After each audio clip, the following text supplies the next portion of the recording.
coordinar el trabajo. Por ejemplo, el Instituto Nacional para Perfeccionamiento del Docente.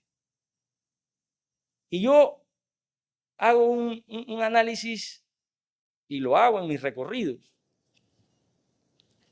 Cuando nosotros recibimos la administración, sin duda alguna la recibimos en condiciones muy deficientes, financieramente hablando. Y yo les digo siempre que es como una casa. Nosotros recibimos la casa hecha un desastre. Y la hemos ido arreglando. Los 8 primeros meses nosotros logramos ver un incremento en los ingresos corrientes del 11%. Y hemos salido a los mercados internacionales a buscar recursos y han sido, por la confianza de la instalación de ese nuevo gobierno, fueron muy exitosas. Y nosotros logramos ir acomodando la casa. Sin embargo, yo le pregunto a un padre de familia que está ahorrando para remodelar su casa y un hijo se le enferma. ¿Qué hace el buen padre de familia? ¿Qué hizo el presidente Cortizo? ¿Qué hizo mi partido, el PRD? El partido que les dije de sensibilidad social. Decidió salvarle la vida al hijo. Y eso fue lo que hicimos. Obviamente nos quedan muchas cosas pendientes. Y disculpa, licenciado, y en ese salvarle la vida a la gente, estuvimos en contacto con ellos. Implementamos un programa que se llama el Plan Colmena, que como les decía, atiende la pobreza desde una arista multidimensional, desde lo más profundo de nuestra gente hasta el Panamá moderno. Y si yo estoy aquí, es con el compromiso y con la convicción de que lo que se ha sembrado es bueno, la semilla es buena y debemos cuidarla. Continuar con esos planes es mi compromiso y sin duda alguna el reto más grande es la lucha contra la pobreza y la desigualdad. En esa misma línea de pensamiento, licenciado Carrizo, su programa de gobierno, ¿qué contempla de cara al crecimiento económico del país y al fomento y a la atracción de inversiones extranjeras como mecanismo para lograr eso que usted está planteando? Ahí también conectas la educación. Debemos estar preparados para generar, para atender esta generación de inversiones. Pero también necesitas un país, como lo ha venido haciendo esta administración, con paz social, con reglas garantizadas para todos, con una matriz energética que permita a largo plazo las empresas venir a nuestro país y no tener una preocupación de que no vamos a tener capacidad para generar energía. Y lo más importante de todo, energía limpia.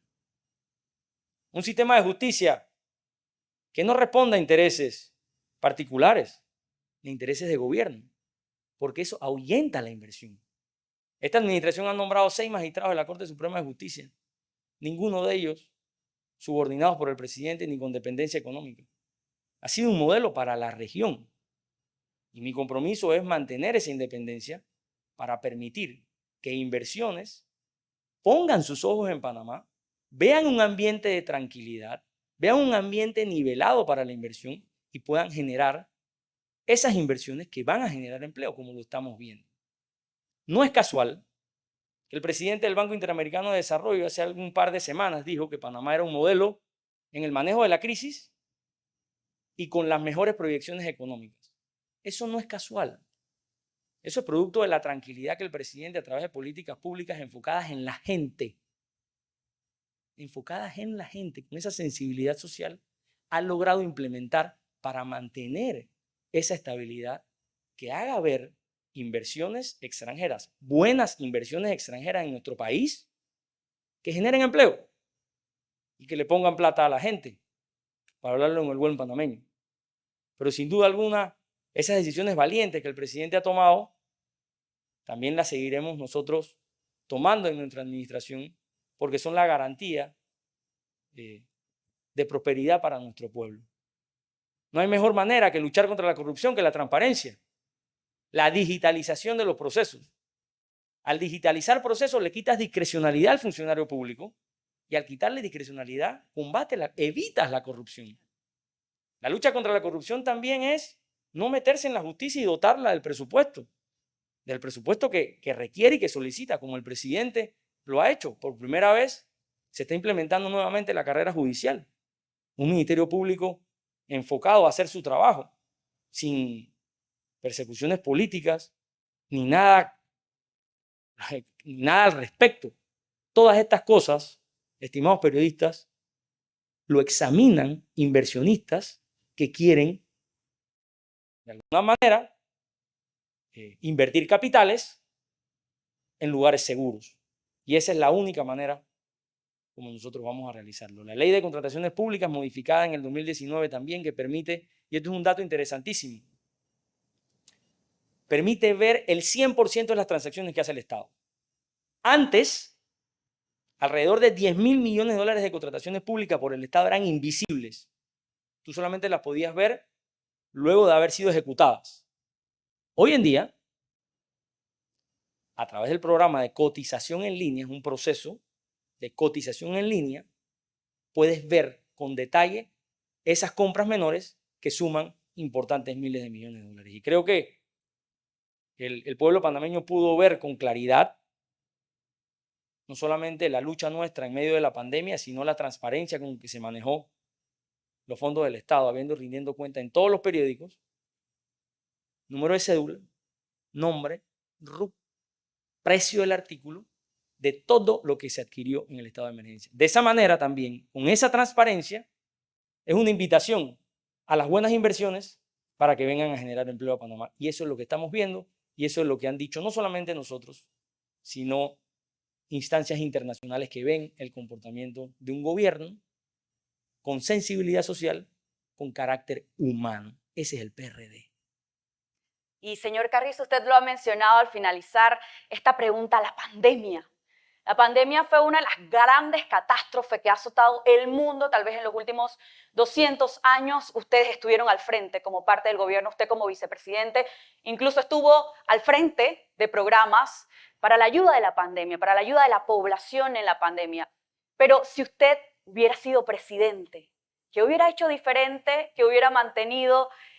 ¿Cuáles serían esas mejoras que hubiera hecho para este gobierno? Mira, hacer los análisis posteriores resulta siempre más sencillo, más fácil. Y no quisiera contestarte en base a lo que yo hubiese hecho distinto, sino en base a los resultados y en base a cómo nos miden, sobre todo desde afuera. Haber reducido la pobreza en el 1% durante la pandemia, lo hicimos. Haber aumentado, según la FAO, el sector agropecuario en un 3%, lo hicimos. El sistema de salud, a pesar de las condiciones como la recibimos, nunca colapsó. Lo hicimos. Afrontamos el mejor programa de vacunación en la región, dicho por la Organización Panamericana de la Salud. Lo hicimos. Sin duda alguna, todas las cosas que hacen los humanos es perfectible. Pero desde esa perspectiva de trabajo en equipo, de alineamiento, de hacer lo correcto, no lo fácil, de seguir esas instrucciones del presidente, de observar, analizar, recomendarle, y después que él tomara decisiones, logró salvar muchas vidas en este país. Mal pudiera yo decirte que lo hubiera hecho distinto. Yo estoy convencido que el manejo de la pandemia en este país no solamente es un logro de un presidente o de un gobierno, es el logro de un pueblo panameño que se une y que se empina frente a la adversidad. Son muchos valientes hombres y mujeres que salieron a las calles con ese programa de trazabilidad, con ese programa Panamá Solidario a dar esperanza. Y nuestra gente, la gente de nuestro partido, nunca preguntó en qué partido político estaba inscrito alguien que recibía esa ayuda.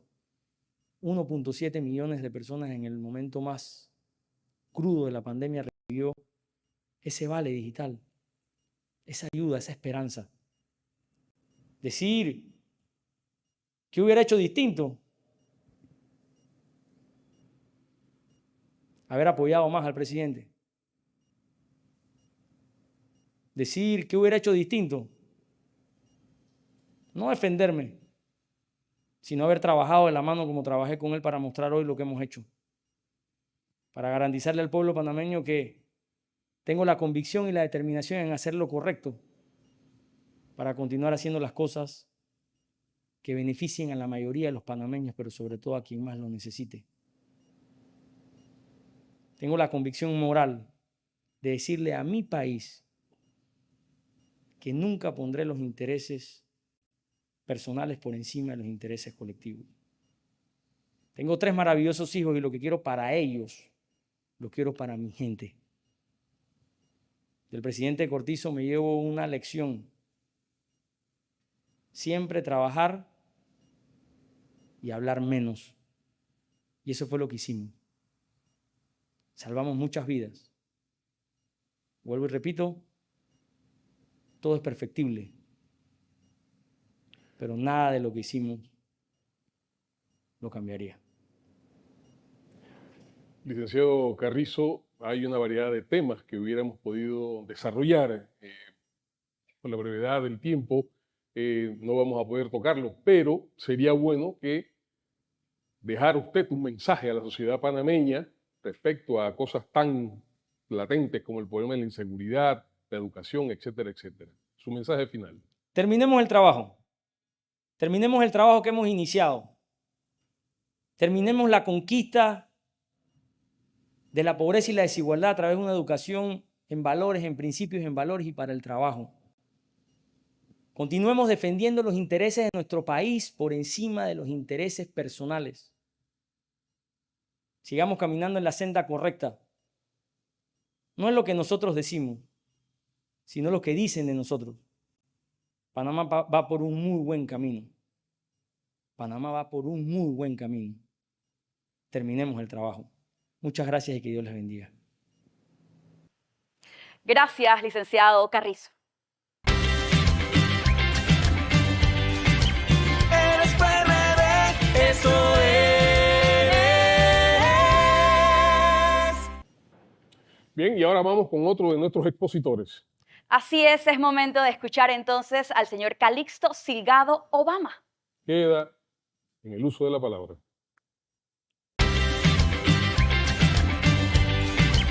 Eres PRD, eso es. Licenciado Silgado, sabemos que el Partido Revolucionario Democrático es un partido con una gran trayectoria histórica, con grandes dirigentes y grandes aportes al país. ¿Cuál fue la razón por la que usted se inscribió en este partido? ¿Cuál ha sido su participación? ¿Y cuáles son esos aportes que ha hecho dentro del mismo? Muy buenos días, estimados amigos, señor periodista. Antes de responderle a la pregunta, quiero establecerle lo siguiente. Yo, como aspirante a la presidencia de la República, tengo un plan. Y ese plan consiste, 1, estabilidad laboral del funcionario público los primeros 3 años. Cambian los jefes, pero el funcionario se mantiene. No habrá despido durante esos 3 años. 2, la creación de un bono directo para todos los panameños del Canal de Panamá. Si somos socios, la minería se dividiría en 3. Un porcentaje de la minería y del canal iría directamente al panameño. Nos proponemos establecer una educación de calidad. Esa educación implica una educación bilingüe desde el kinder hasta el 6º año. Los primeros 6 años serían de comprensión, no de nota de pase. Nos proponemos igualmente una reforma judicial real, integral, que también juzgue a lo que juzgan, investiguen a lo que investiguen, para que todos los panameños estén en un plano de igualdad. Nos proponemos igualmente un plan urgente laboral de trabajo. 80,000 panameños deberían entrar y cada panameño que tiene un empleo generalmente atiende a 2 más en forma directa. Estaríamos hablando de un programa o un proyecto en 3 años que atiende a unos 200,000 personas. En cuanto al desarrollo integral del panameño, nosotros creemos que la educación es fundamental. Tiene que ser técnica, 2 bachilleratos. Debo concluir en lo siguiente. El PRD se formó como partido por Omar Torrijos para que fuera el camino, que fuera la conexión entre el pueblo y el gobierno. Por eso el PRD está obligado a, cuando está en el poder, cumplir con lo que le promete el pueblo panameño.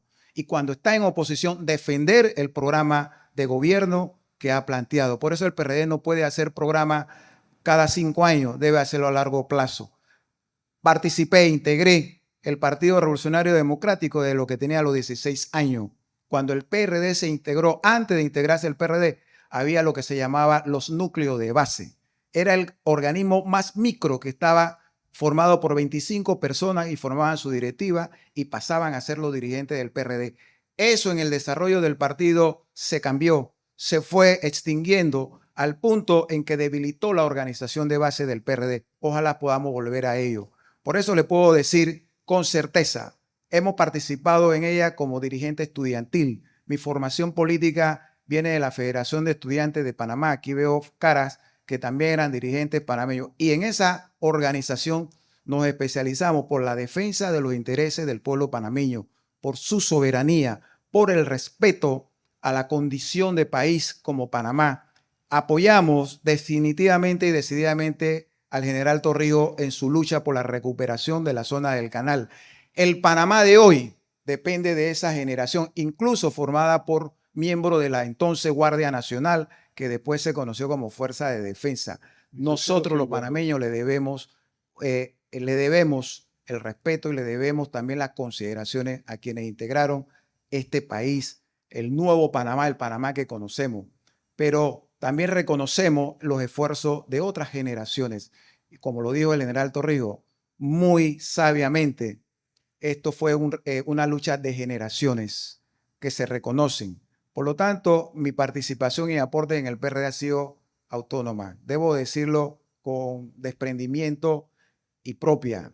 He participado como el más sencillo dirigente, miembro del PRD. He sido delegado del partido, he sido miembro de la comisión política del partido en la provincia del Darién, he sido aspirante a cargos de elección general del partido, pero con voz propia, con opinión propia y alejado de grupos. Yo no pertenezco a ningún grupo económico ni político dentro y fuera del partido del PRD. Yo pertenezco a ese pueblo que aspira y quiere y le exige al PRD un comportamiento adecuado, y así será en mi gobierno. Licenciado Silgado, en esa misma línea de desarrollo de tema que usted ha adelantado, hay una cosa que tortura a la comunidad panameña y es el alto precio de los medicamentos. Hay países vecinos que los tienen en reducción de precio 3 y 4 veces menor que en Panamá. ¿Cómo enfrentaría usted este problema para garantizarle medicinas baratas a la comunidad panameña? Mira, el orden sencillo, mi estimado señor periodista, la liberalidad de la importación, con el control adecuado, correcto, oportuno, que se pueda visibilizar, que se pueda llevar ese control a cada institución que se dedique a la distribución de los medicamentos para que el pueblo panameño mantenga un producto de calidad y adecuado. Se acaban los monopolios. No pueden seguir teniendo el monopolio. No pueden seguir decidiendo qué medicamentos. Se acaban las licitaciones amañadas. Se acaba ese control de unos cuantos sobre lo de medicamentos. Cuando estamos hablando de medicamentos, estamos hablando de vida. Y cuando hablamos de vida, por encima de ello, no puede haber ley, no puede haber derecho que limiten ese derecho de bienestar y de garantía de salud del pueblo panameño. Por ende, yo quiero decirle que dentro de mi programa también está comprar salud. ¿Qué le llamo yo comprar salud? Un fondo que no debe ser menor de 50 millones de balboa anual para establecer presupuestos por provincia, de manera que se puedan contratar aquellas pequeñas clínicas privadas que se están creando y que están creando los médicos para que le brinden atención de salud a todos los panameños, a los asegurados, no asegurados, para ayudar a fortalecer a los centros de salud, a los puestos de salud. Estuve en la comarca en Verá y todos los puestos de salud de esas comarcas han sido extinguidos. Eso no puede ser. El Ministerio de Salud tiene que regresar allá y establecer verdaderos centros de salud, de atención, como lo quiso Mar, como lo planteó Mar. Esos centros de salud, de corregimiento, tienen que volver a fortalecerse, tienen que volver a crecer y tienen que tener los medicamentos oportunos. El monopolio que se ha mantenido y que se ha respetado a través de la supuesta respeto a la seguridad, yo como abogado creo en la seguridad jurídica del hombre, pero sobre todas las cosas, el derecho a la vida, y por ende yo voy a liberar la importación. Por eso es que tiene que crearse los controles para que el medicamento que llegue sea un medicamento de calidad a los panameños. Nosotros debemos tener relaciones comerciales, especialmente en medicina, con todas las naciones del mundo, independientemente del bloque geopolítico al que nosotros pertenecemos y que reconocemos, y que el general Torrijos nos dijo que quedábamos bajo el paraguas del Pentágono de los Estados Unidos. Pero no podemos bloquear, no podemos impedir que el panameño tenga medicamentos sanos por el temor a tener relaciones comerciales con los países más desarrollados de este mundo, de este planeta. En esa dirección, Calixto Silgado te informa, panameño, que nosotros vamos a liberar la importación de medicamentos, pero vamos a garantizar adecuadamente el control. Y ese control es en sitio, no solamente garantizando que en la oficina que se lleva el control te lo establezcan con documentos, sino que haya un departamento del Ministerio de Salud dedicado a vigilar que las farmacias, que los centros donde se distribuye el medicamento, ese medicamento esté garantizando verdaderamente la salud del pueblo panameño. Grandes Usted ha retos, hecho, Marilyn. sí, y ha hecho una propuesta interesante. Me gustaría repreguntarle de dónde sacamos esos fondos para poder ayudar a esos médicos que están haciendo farmacias y que están haciendo clínicas para que ellos puedan atender entonces a los panameños. Mire, le voy a decir algo, y no es en relación a usted. Siempre va a haber una crítica de que de dónde salen los fondos. Pero es que en el mundo los mediocres siempre quieren que todo se baje a su nivel para poder desarrollar. Yo le puedo decir a usted que esos fondos van a salir de donde salen los fondos para hacer viajes al exterior. De esos fondos van a salir de los subsidios injustos que se dan en algunos casos. Esos fondos van a salir de la contención adecuada del gasto. Esos fondos van a salir de aquellos gastos que se hacen en la administración pública, como de teléfono, etc. De ahí van a salir. Nosotros somos un país rico. Y como ricos somos 3 millones de habitantes.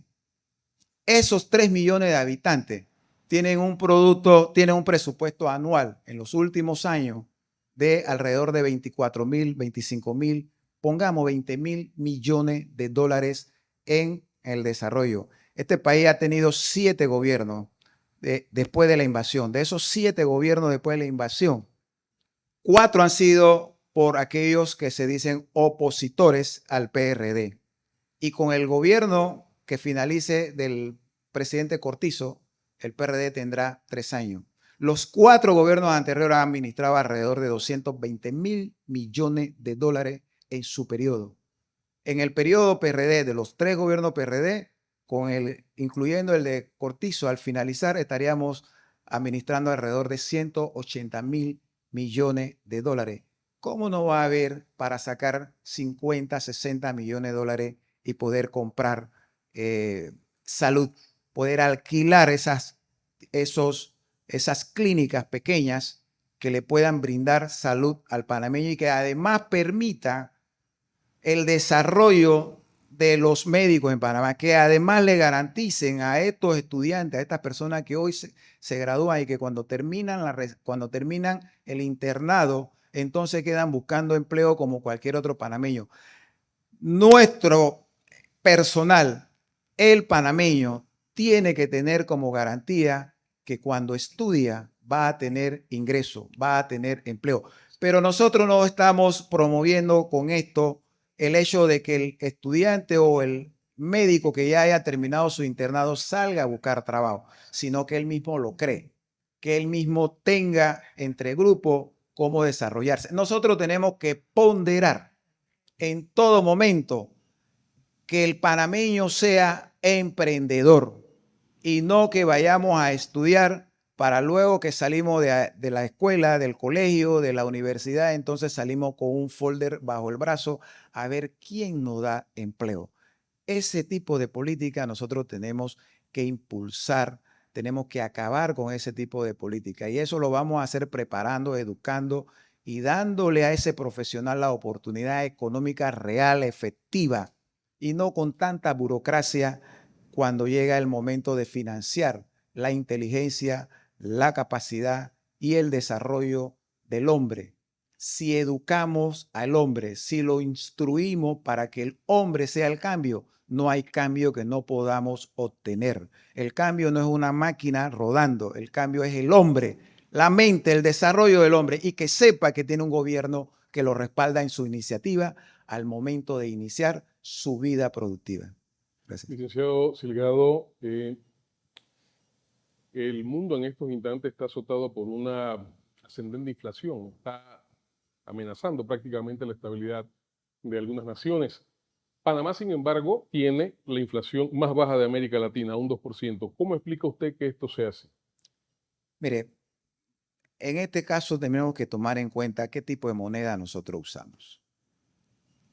Eso tiene una incidencia principal en esto, pero más que eso, porque usted puede tener la riqueza y si no la sabe distribuir, entonces va a crear pobreza. Recuerdo que en campaña anterior el presidente actual, Cortizo, hablaba de producir más con menos.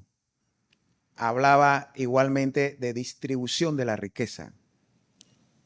El sistema democrático que nosotros tenemos no permite que el Estado intervenga la fortuna y las riquezas privadas. Y este candidato va a respetar eso. Pero se ha hecho lo que nosotros llamamos y se conoce como el Plan Colmena. Mire, el Plan Colmena ha identificado alrededor de 700,000 panameños en estado de pobreza pluridimensional. De esos 700,000 panameños, alrededor de 400,000 son niños. Pero el Plan Colmena ha llevado que los ingresos se hayan distribuido a nivel de las distintas regiones a través de muchas obras que el gobierno ha planteado. Esa distribución de la riqueza de los fondos públicos es lo que nos lleva a nosotros a tener ese margen de inflación y sobre todo porque se ha incluido en esa distribución de la riqueza un apoyo real y efectivo al agro. Aquí hay exoneración que se ha llevado a 10 años de exoneración para todo aquel empresario agropecuario que tiene más de 300,000 hasta 300,000 hectáreas. Esos 300,000 balboas quedan libres de impuestos para sembrar. Igualmente se ha incluido mucho apoyo a través del Banco de Desarrollo Agropecuario al agro. Nosotros tenemos una suerte en ese sentido y es que el presidente actual por lo menos estaba vinculado al agro y esa vinculación al agro ha permitido que la comida en algún grado se mantenga en un estado aceptable a pesar de lo caro e injustificadamente que algunos comerciantes lo han subido. También se ha distribuido las obras a nivel nacional. Mire, el gobierno con el plan solidario atendió 1.600.000 panameños durante los días más duros de la pandemia. Directo, a través del vale digital, a través del bono solidario, a través de las bolsas. Muchas críticas, pero se hizo. Y durante el cierre de la pandemia, que estuvimos alrededor de casi 3 meses, la economía de este país la sostuvo el Estado. Y eso hay que reconocerlo, no hay que ser egoísta en eso. La sostuvo el Estado. Y la mantiene con el subsidio que se mantiene. El gobierno nacional da un subsidio anualmente de alrededor de 2.200 millones de dólares. Esos 2.200 millones de dólares no quedan en manos de las personas que le dieron el subsidio. No quedan en manos ni en el bolsillo, ni en la caja de ahorro, ni en cuenta de ahorro de la persona que se beneficia de ese subsidio. Quedan directamente al comercio. Por eso yo estoy hablando del Plan Urgente Laboral de Trabajo 80.000, que viene a complementar para que el consumo determine generación de empleo, para que el comercio y los empresarios no tengan excusa y las obras públicas de calles y carreteras que están manejando millones de balboas son los que han permitido que ya volvamos después de la pandemia al estado que se tenía por lo menos hasta el 2018 y cumplir con ese plan. Usted ha mencionado la pandemia en esta respuesta y es que la pandemia nos afectó a todos, tanto económicamente como sanitariamente en nuestro país y en el mundo, una de las mayores catástrofes a nivel mundial. De haber sido usted presidente, ¿qué habría hecho distinto? ¿Cómo hubiera afrontado la pandemia? Mire, hay que ser justo con las personas. Hay que ser crítico. Yo eso lo entiendo, pero uno debe reconocer cuando las cosas se hacen bien. El manejo de la pandemia en Panamá fue bueno. Y yo, luego de ver el resultado, habría hecho lo mismo. La pandemia en Panamá, nosotros tenemos que agradecerle también al sector médico de este país, a sus enfermeras, a sus auxiliares, a sus estudiosos y a los funcionarios que atendieron adecuadamente el tema de la pandemia. Ustedes podían ver, y todos lo podíamos ver a nivel mundial en las televisoras, cómo habían los muertos en países como el Ecuador, en países como Italia, como España. Y cuando nosotros escuchamos que los recursos que, por ejemplo, la Comunidad Europea le daba a estos países miembros de esa comunidad, estaban hablando de 250.000 millones, de 400.000 millones, de 100.000 millones, de 50.000 millones para enfrentar la pandemia. Y en Panamá eso se enfrentó con alrededor de 5.000 millones de balboas. Los conocedores de los efectos de la pandemia hablaban al principio que Panamá se calculaba que podrían haber alrededor de 50.000 muertos. Al día de hoy no hemos llegado a 9.000. Y si estamos por allí, entonces ha habido un adecuado control. ¿Por qué? Porque se tomaron decisiones duras. La primera fue paralizar prácticamente la industria del país, el trabajo, garantizar esos trabajos a través de los contratos suspendidos y todo del Ministerio de Trabajo. Pero la inmovilización que se dio a los panameños permitió evitar ese contagio que se daba en otras latitudes. Hubieron críticas de los que siempre critican, pero sin embargo, esas decisiones que se tomaron fueron oportunas para interrumpir el contagio que implicaba eso. Todas las medidas que se tomaron fueron sanas porque no conocíamos, nadie conocía cuál era el efecto de esa situación, de esa pandemia, de ese virus. En consecuencia, todo fue nuevo. Nosotros veíamos aeropuertos internacionales en donde venían mascarillas, medicamentos de un país hacia otro país y el país donde el avión bajaba, ese país retenía el avión para quedarse con esos cargamentos de medicamentos. Panamá tuvo que contratar viajes charter directo para evitar precisamente la oportunidad de que otros se quedaran con los medicamentos que Panamá había conseguido. Eso costó mucho dinero. Aquí hay el candidato que está muy criticado porque supuestamente iba a comprar unos respiradores, cuando el empresario fue el que hizo la cotización. En ese momento lo hubo. Sin embargo, cuando buscamos la historia real, no hubo ninguna compra de ningún ventilador, como lo han planteado los adversarios. Aquí se criticó la creación del centro modular que se hizo para atender temas de UCI. Hubo mucha crítica, pero déjeme decirle, el resultado está a la vista. El resultado lo vemos los panameños.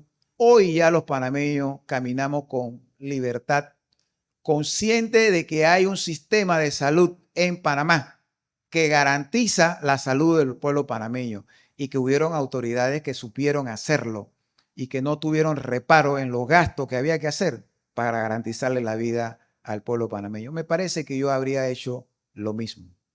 Gracias. Licenciado Silgado, hay una variedad de temas realmente que podríamos tratar durante este periodo de tiempo, pero en realidad es corto. Yo quisiera que al final de su intervención usted le dirigiera a la sociedad panameña la parte medular de su mensaje. ¿Cómo no? Mire, señor periodista, y al pueblo panameño, en una administración, Silgado va a tener un bono directo del canal. Porque si todos somos socios, todos debemos beneficiarnos de eso. Las comunidades donde se desarrolle la minería, eso se dividiría en 3. Y debe saber que es una parte para la comunidad, una parte para el gobierno central y la otra parte para mantener el fondo del bono del canal. Usted debe saber que vamos a mantener una personalidad internacional e independiente, respetando y conociendo que sabemos que pertenecemos al bloque de los Estados Unidos, con los cuales tendremos las mejores relaciones habidas y por haber. Incluso podríamos evaluar el tener trabajo conjunto en el combate de la droga, el terrorismo y todo lo demás. Yo no tengo ningún temor frente a eso, pero que ellos sepan que la gente policial panameño que va a estar ahí caminando con el de ellos en Panamá, ese es el que manda. Yo le diría y le digo al pueblo panameño, prepárate que vas a tener una educación de calidad, tus estudiantes van a estudiar sin hambre. Ese programa que dijo el presidente Cortizo y que debo decirlo, el Ministerio de Educación se ha quedado corto, no lo ha sabido implementar. Que nuestros estudiantes vayan al colegio y sepan que van a desayunar, sepan que van a almorzar, porque de esa manera también vamos a ayudar a esos 400.000 niños en pobreza pluridimensional y que están en 300 corregimientos de los 600 y tantos corregimientos que tiene el país, incluyendo la provincia de Panamá, incluyendo corregimientos en mi sector donde yo resido, que es el distrito de San Miguelito. Están dentro de esos bolsones de pobreza que tienen que desarrollarse. Nosotros vamos a mantener el bono solidario y que lo sepan los panameños, lo vamos a mantener porque hemos estudiado esos bonos. Nosotros vamos a una verdadera reforma judicial. Aquí tiene que haber una reforma judicial que le garantice la estabilidad y la seguridad al panameño, que cuando usted enfrenta un comentario o un señalamiento, usted tiene el derecho a la defensa, que su honra no sea arrastrada por los medios o por las redes, como ocurre en el día de hoy. Ese principio de que respetar el estado de inocencia tiene que hacerse realidad. No puede ser que ante cualquier situación la estabilidad, la seguridad del panameño sea objeto de cautelaciones como se pretendió con este proyecto de extinción de dominio, que habrá que retomar, pero que como estaba planteado era nefasto para el país y para la seguridad del panameño. Nosotros no podemos tener autoridades que vean en el panameño que el panameño es delincuente, sino todo lo contrario. La delincuencia es lo menos. En todas las comunidades son lo menos. Entonces no puede presumirse la delincuencia de nuestro pueblo panameño. Nosotros vamos a defender a nivel internacional, mi estimado periodista, la personalidad internacional del Estado panameño. Volverán los temas como el general Torrijos en la negociación de los Torrijos Cartel, de grupos de panameños que saldrán por el mundo a hablar de Panamá, pero garantizando los derechos de los panameños y garantizando de que si nosotros, para algunos europeos, somos paraíso fiscal, significa que su población, de ellos, tienen un infierno fiscal, porque para que haya paraíso tiene que haber un infierno. Entonces los gobiernos europeos son el infierno fiscal de su pueblo y por eso vienen a Panamá. Gracias. Muchas gracias, licenciado Calixto Silgado. Obama. Eres PRD, eso es. Ahora, ¿a quién le toca el turno, señor Julio? Queda con ustedes Franklin Arosemena Torrijos.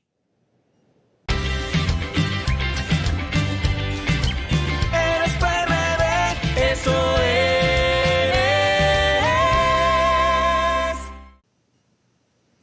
Capitán Arosemena, sabemos que el Partido Revolucionario Democrático es un partido de una gran trayectoria histórica, con grandes dirigentes y muchos aportes a nuestro país.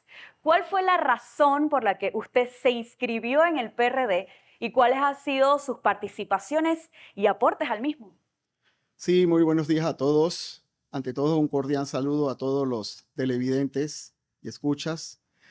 Bueno, mi principal razón por la cual me inscribí en este glorioso partido como hijo de la profesora Berta Torrijos de Arosemena, hijo de Franklin Arosemena Torrijos, miembros fundadores y destacados políticos dentro del engranaje partidista. Sus vivencias fueron parte de las vivencias que como niño me tocó vivir. Parte de las vivencias que tuve como niño me permitió a mí participar en un Día del Niño como general por un día. Esa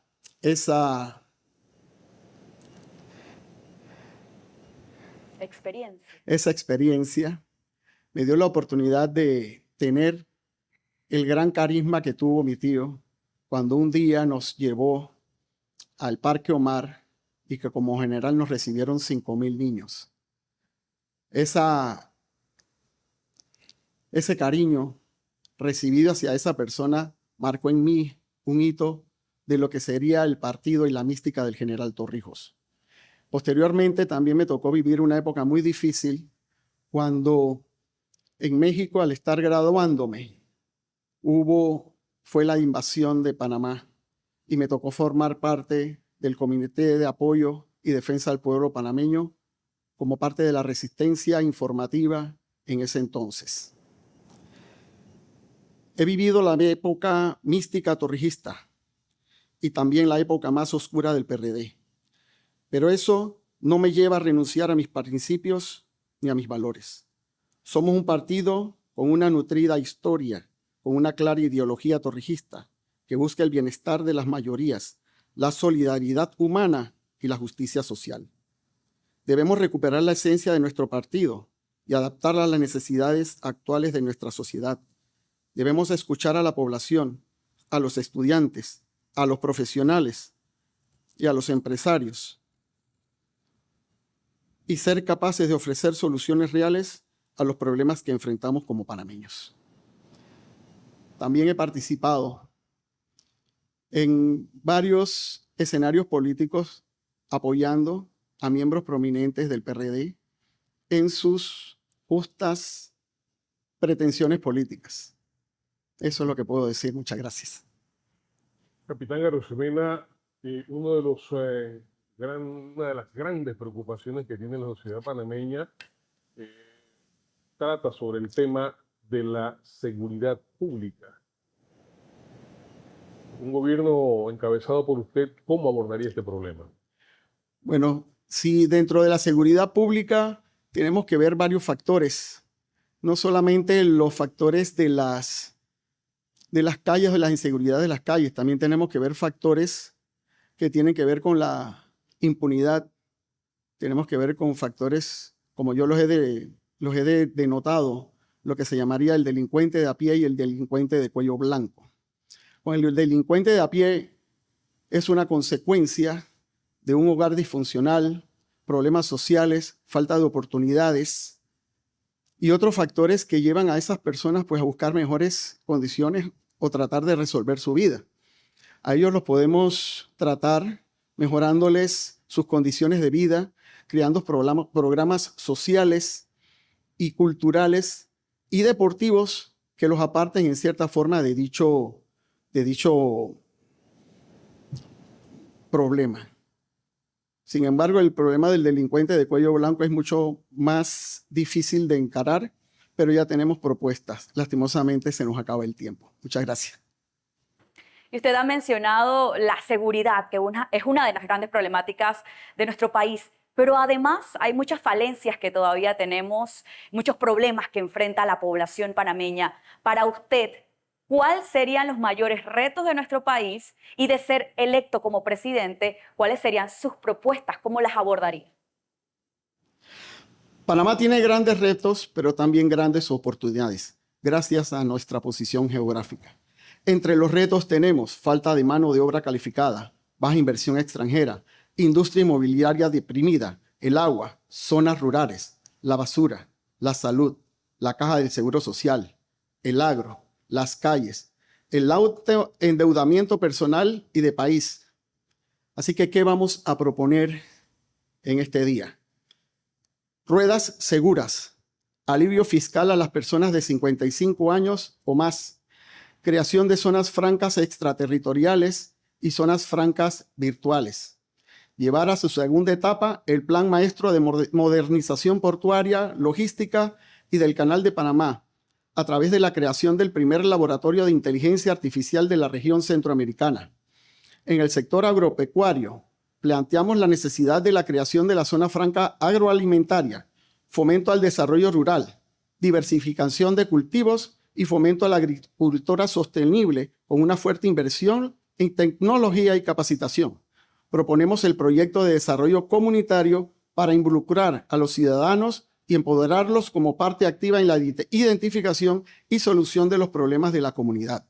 En la educación, proponemos reforzar la formación académica actual con un modelo más integral, en la que también se incluya la formación personal y la formación emocional del individuo, reforzando las competencias y capacidades con programas de Mi Primer Salario. En el sector salud, proponemos la creación de la zona franca de medicamentos, fomentando la investigación, acceso y disponibilidad de los medicamentos, mejoras de los procesos administrativos e institucionales con el enfoque al servicio al cliente y equidad en la carga laboral. En ambiente y recursos naturales, proponemos una optimización de los recursos con un plan de mitigación de riesgos, apoyo e implementación de tecnologías limpias y recuperación de sistemas dañados y obsoletos. En el sector turismo, proponemos aprovechar todas las oportunidades que brinda nuestra posición geográfica y biodiversidad. Para ello, haremos énfasis y desglosaremos en 12 distintos tipos de turismo. Turismo recreativo, turismo ecológico, turismo empresarial, turismo comercial, turismo de eventos y convenciones, turismo deportivo, turismo histórico, turismo de salud, turismo gastronómico, turismo estudiantil, turismo naturalista, turismo religioso.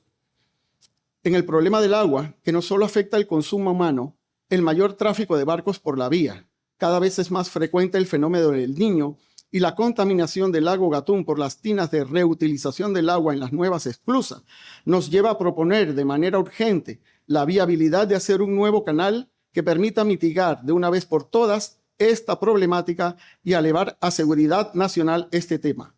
En el combate a la corrupción, proponemos la transparencia en el acceso a la información, registros y datos relevantes, canales de comunicación efectivos asegurando la protección a los denunciantes, cooperación internacional con acuerdos de transparencia e intercambios de información, fortaleciendo el Estado de Derecho con leyes claras y aplicadas de forma eficaz, sin excepciones ni privilegios para ningún individuo o grupo. En la educación, la concientización y los valores éticos. En la basura, los tenemos que dividir en los desechos domésticos, desechos comerciales, los desechos institucionales, los desechos de mercados, desechos hospitalarios, desechos portuarios, el barrido de calles y una última que tenemos nosotros que es Tu Voz App, en la que vamos a determinar los diferentes problemas dentro de la comunidad. Capitán Arosemena, la pandemia del COVID-19 ha sido única en la historia de Panamá, un hito en más de 100 años. ¿Qué hubiera hecho usted como presidente de este país frente a un drama como ese? ¿Cómo lo hubiera encarado? Bueno, considero que el manejo de la pandemia no fue malo. Sin embargo, ahora que se tiene una información más precisa de los países que mejor les fue en la pandemia, implementaría una serie de medidas para implementar la situación. Implementar un estricto cierre nacional de fronteras tempranas antes de que la pandemia se extienda localmente y restricciones en el movimiento interno. Implementaría un agresivo programa de pruebas y rastreo que ayude a controlar la propagación del virus, construcción de una red de notificaciones de enfermedades con una campaña agresiva de información pública y suministro de mascarillas e insumos médicos. Realizar pruebas diagnósticas masivas en comunidades específicas y mantener una trazabilidad. Lanzar programas de apoyo financiero para empresas afectadas por la pandemia. Implementar medidas de estímulo fiscal para impulsar la economía. Proporcionar apoyo financiero a los trabajadores afectados por la pandemia, generar una plataforma de capacitación para emprendedores, establecer puntos de acopio para la recolección y distribución de suministros médicos y equipos de protección personal. Implementaría programas de metodología y enseñanza y aprendizaje virtual. Mantener canales de comunicación claros, transparentes y permanentes en la población. Y establecería un canal de transporte para la movilización de los productos de los mercados locales. También, y como último punto, tenemos que ver que la pandemia ya pasó, pero sí tenemos que implementar y a través de la creación de un fondo de emergencia y desastres naturales para poder nosotros verificar que esto no vuelva a suceder y tener, en caso tal, tener los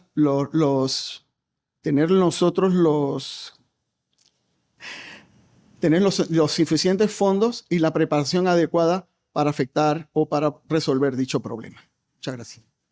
¿Cree usted que de repente si hubiéramos tenido una serie de proyectos realizados como la Ciudad de la Salud y algunos centros de salud y hospitalarios a nivel nacional que quedaron abandonados en el pasado quinquenio, hubiéramos enfrentado mejor este problema? No solamente la salud, mira, vamos a hablar, y discúlpeme la confianza, pero sí tenemos que tocar dos temas que se mantuvo operativo durante la pandemia. Uno fue el sector salud, que como usted bien lo dice, si hubiéramos tenido la ciudad hospitalaria, nosotros nos hubiera ido mejor. Sin embargo, si también hubiéramos tenido el desarrollo portuario a nivel nacional, también nos hubiera ido mucho mejor, porque hubo dos sectores que durante la pandemia se mantuvo operativo. El sector salud y el sector marítimo y logístico. Fueron dos sectores que 100% se mantuvieron operativos. Panamá es un país marítimo y logístico. Veamos hacia el mar. Ese es nuestro futuro. Esa es la orientación que debe tener cualquier candidato que desea aspirar a ser presidente de la República. Tiene que mirar al mar. Tiene que mirar al mar. Nosotros somos 5 millones de habitantes, pero somos el paso obligado entre dos océanos y permite la conexión con los países más poblados del mundo. Quede claro eso. Panamá es un sector marítimo y aquí tengo estudiantes de la Universidad Marítima Internacional de Panamá y les prometemos que en esta campaña el sector marítimo y la Universidad Marítima Internacional tendrán las mejores oportunidades. Así es. Oiga, y hay otro tema que es muy importante que hay que abordar. Los medicamentos. Sabemos que a nivel internacional nuestros países vecinos tienen una mejor oferta, medicamentos mucho más baratos. Incluso hasta en Europa vemos medicamentos a un precio mucho más bajo de lo que tiene Panamá. ¿Cómo afrontaría usted esta problemática para garantizar medicamentos más bajos a la población y la sostenibilidad de nuestro sistema de salud? Bueno, como lo dijimos ya nosotros en la propuesta, tenemos la creación de la zona franca de medicamentos. ¿Eso qué es lo que incluye?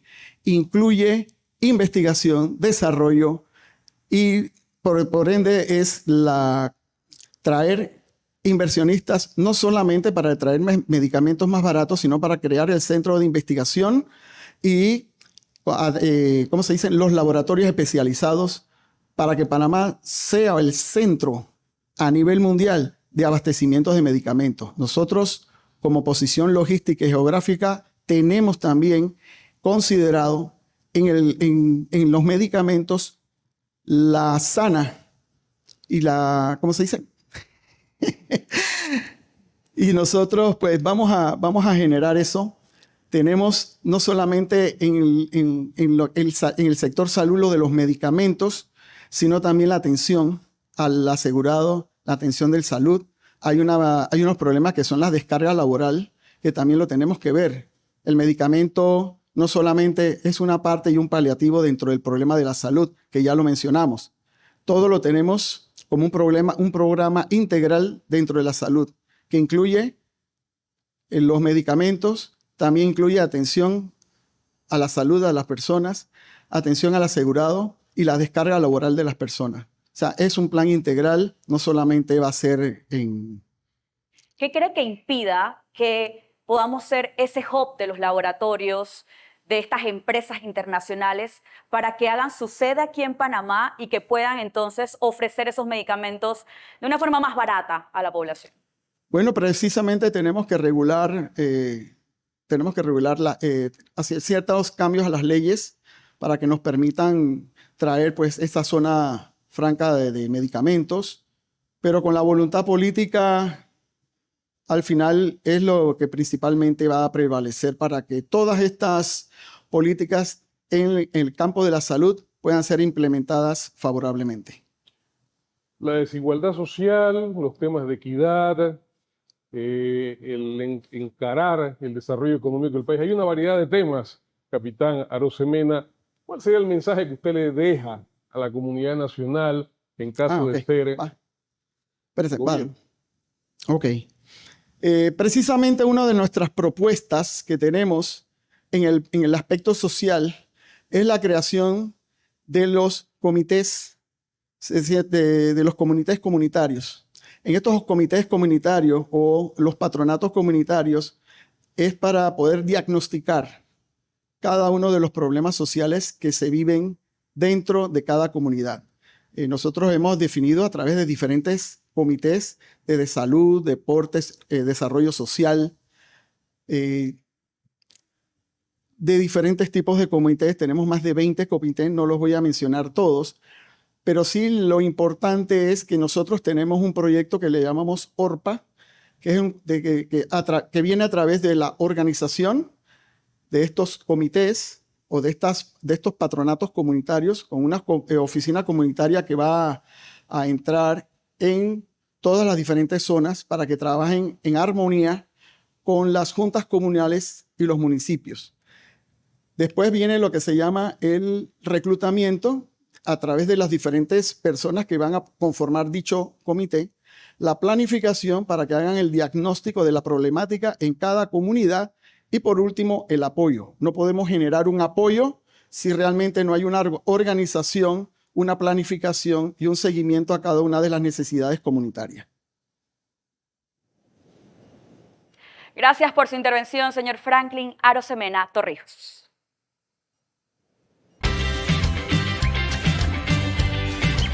Eres PRD, eso es.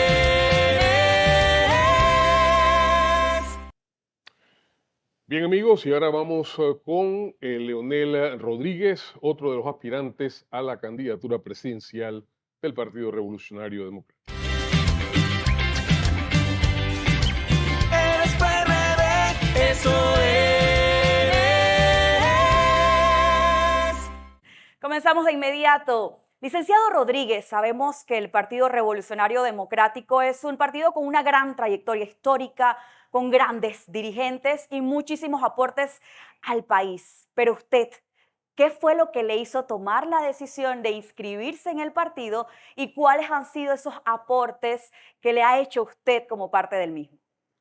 Muy buenas tardes. Ante todo, darle las gracias por la oportunidad a ustedes y al partido, sobre todo a las comisiones que han preparado este evento, que es importante y valioso y lo valoramos como precandidatos.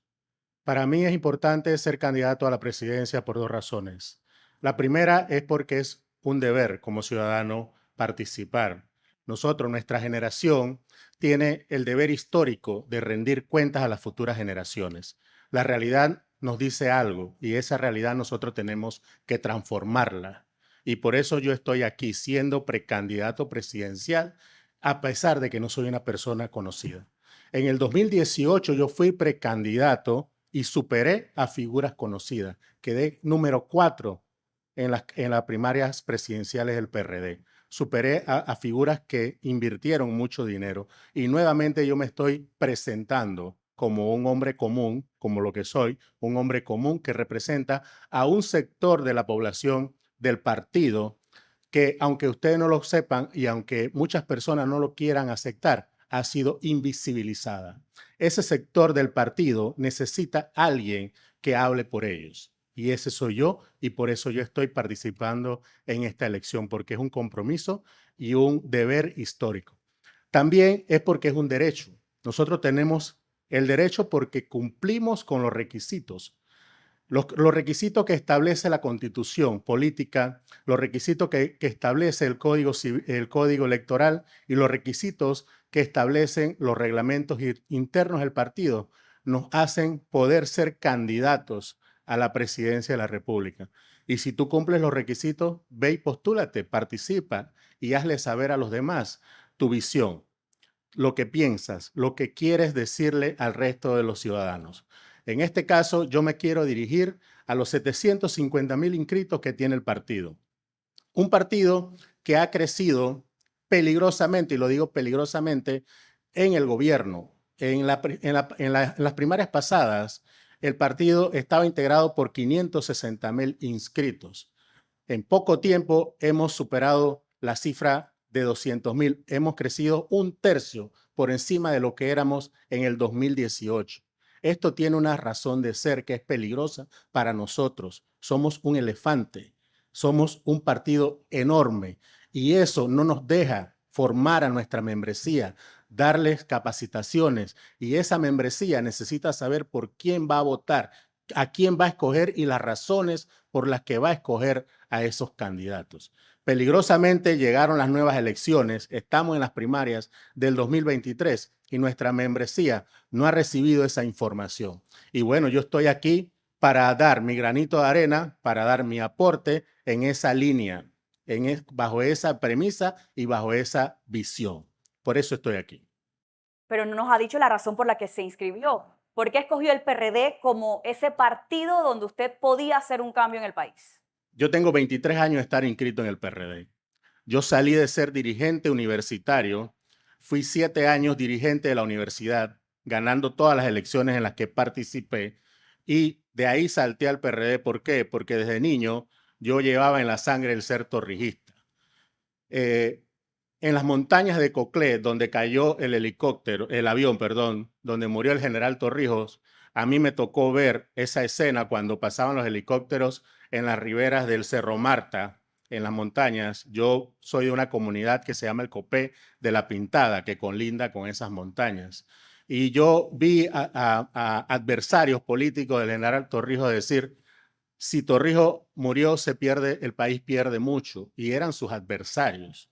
¿Por qué ellos hablaban así de Torrijos y yo lo escuché siendo un niño? Y eso me marcó para toda la vida y una vez yo dejé de ser dirigente universitario, yo decidí inscribirme en el PRD. Excelente, licenciado Rodríguez.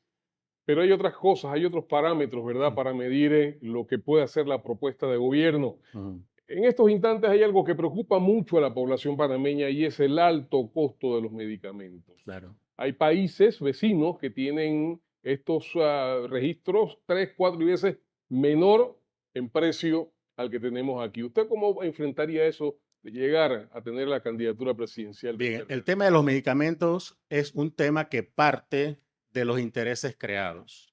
Tenemos que ser, los grandes problemas del país a veces no son los grandes problemas, son la consecuencia del problema. El precio de los medicamentos es una consecuencia del problema y el problema real, básico y fundamental que tenemos en el país es que existen intereses creados. Esos intereses creados no permiten que la población, en el caso específico de los medicamentos, obtengan esos medicamentos a más bajos costos. Esos intereses creados son el resultado de algo fundamental. El país no puede tener el poder político y el poder económico en las mismas manos. Yo lo vengo planteando como torrijista desde hace mucho tiempo. El poder político y el poder económico en las mismas manos trae como consecuencia que esos intereses creados en la mesa donde se decide no tenga la participación de la gente como nosotros. Yo soy un candidato de las bases, vivo y convivo entre las bases. Yo represento a esas bases porque sufro las situaciones que vive la mayoría de la población panameña, ¿sí? Y eso me da a mí la autoridad moral y la capacidad de poder transmitirle a los demás cuáles son las cosas que nosotros como ciudadanos pasamos. En el caso específico del costo de los medicamentos, tenemos que romper con esa hegemonía que existe en la toma de decisiones. Las decisiones se toman desde arriba, ¿sí? No desde abajo. No estamos representados como ciudadanos comunes en esa mesa donde se toman las decisiones. Por eso yo soy candidato, porque vengo de abajo, represento a las bases y una vez como presidente escogido por los miembros del Partido Revolucionario Democrático, yo voy a representar a ese sector que me escogió. Por lo tanto, en el tema específico de los medicamentos, la situación nace por un tema de intereses creados. Y así, cualquier problema que usted me mencione aquí o del que vayamos a hablar, ese es el origen. Nosotros hablamos de los problemas, sí, porque creemos que son los problemas, pero en realidad no lo son.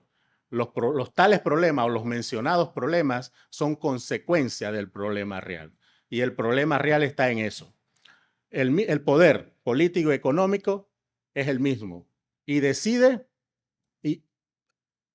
sobre lo que le conviene.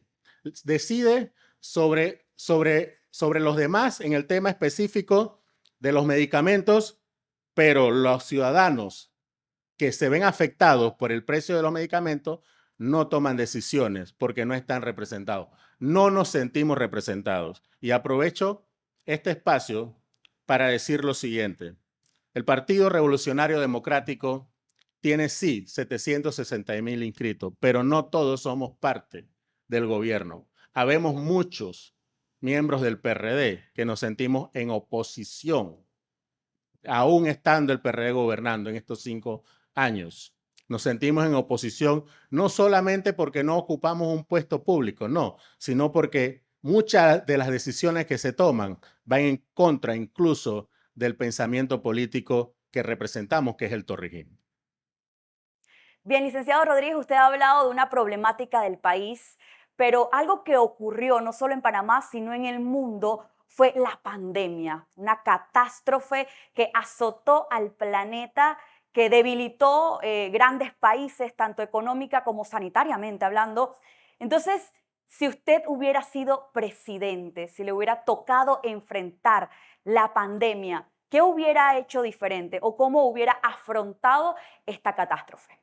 Una de las cosas que más nos afectó en lo personal a nosotros fue al momento de tomar decisiones como para afrontar la pandemia que afectaron a un sector productivo de la sociedad panameña.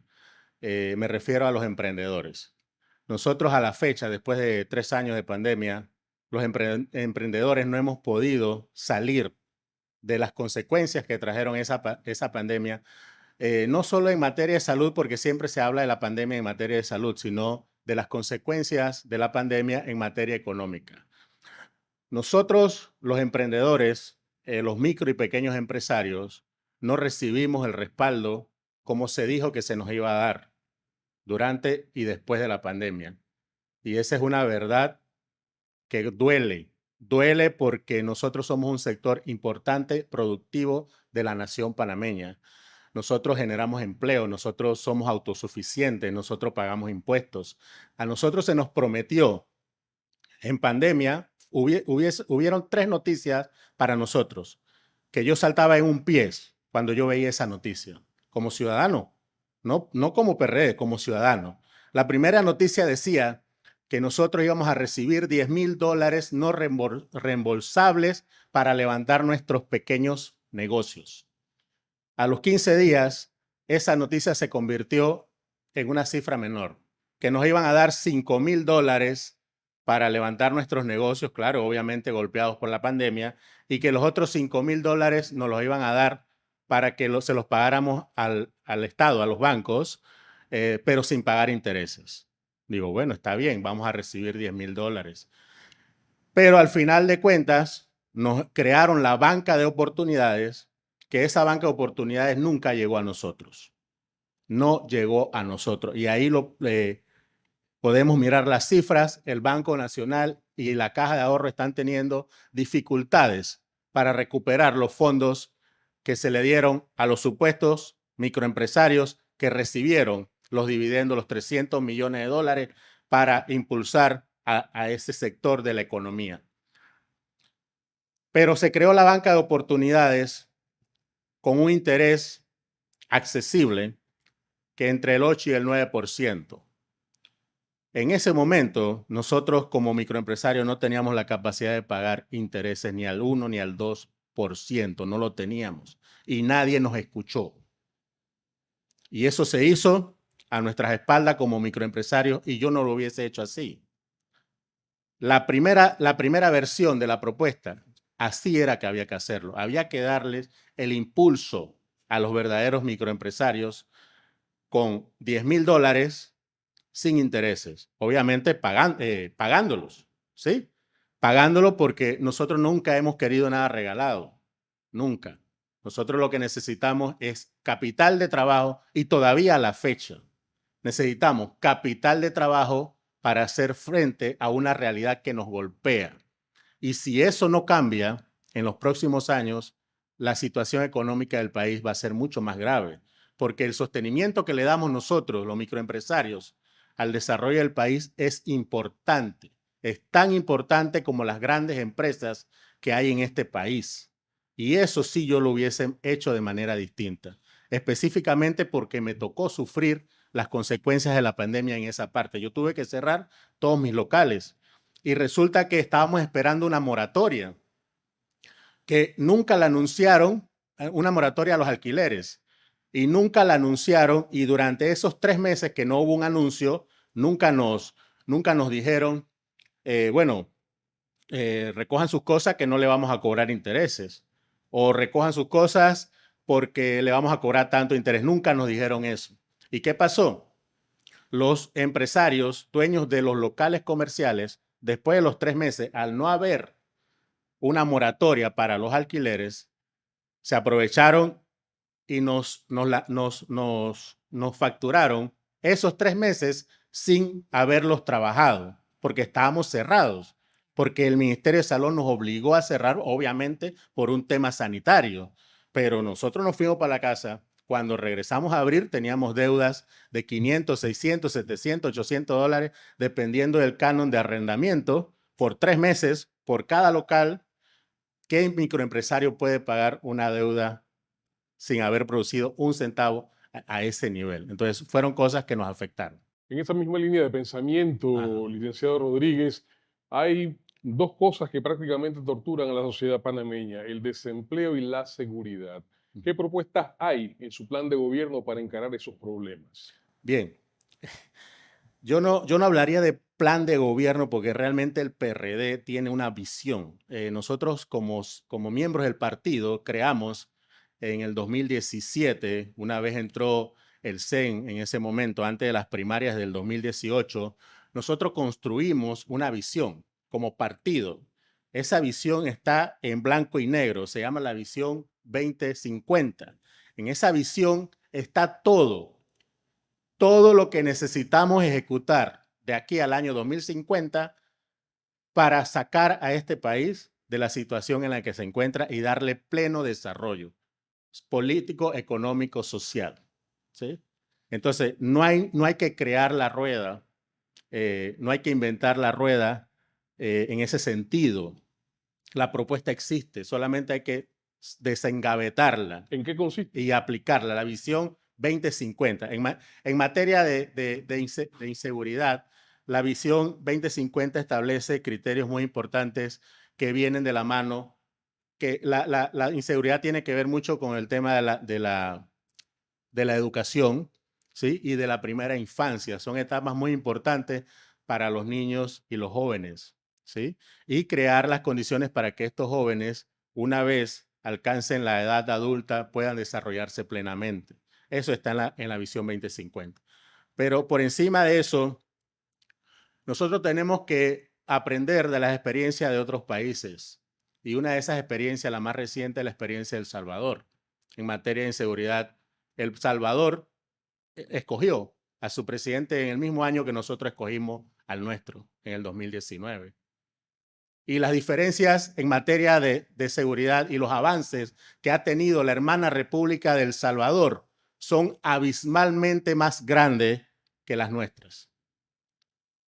Nosotros tenemos que ser autocríticos como panameños y sobre todo como torrijistas y como miembros del partido. Tenemos que serlo. Tenemos que tener la capacidad de decirnos las cosas como son. Torrijos decía que era mejor una verdad incómoda que una mentira agradable.